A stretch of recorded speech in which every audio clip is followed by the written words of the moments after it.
বলেছিলাম না থাকতে পারবে না। আচ্ছা, রাইতে না অনেক ঠান্ডা লাগতেছিল, কেন এত ঠান্ডা লাগতেছিল বুঝতে পারতাছি না। এসির বাতাসে, এটাও বুঝো না? ওইটা আবার কে চালু করছিল? আমি করেছি।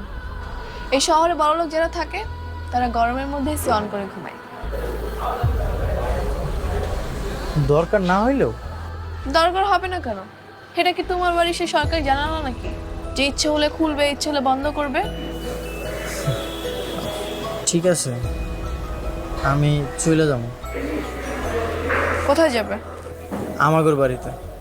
তুমি যেমন গরিব হইয়া আমগো বাড়িতে থাকতে পারো নাই, তোমাদের বাড়িতে চলে আসছো, ঠিক তেমন আমিও পরাজয় স্বীকার করে নিলাম।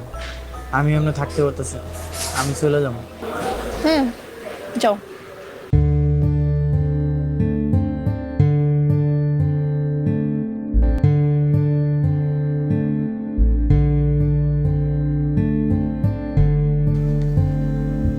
এই নাও তোমার চা।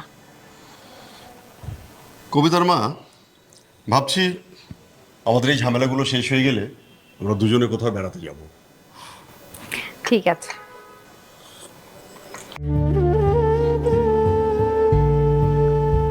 কি ব্যাপার, এই ব্যাগ নিয়ে তুমি এখন কোথায় যাচ্ছ?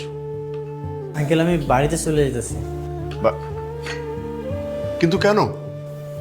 আসলে আঙ্কেল, আমি আপনাকে সবার লগে তাল মিলে চলতে পারতেছি না, এই জন্য।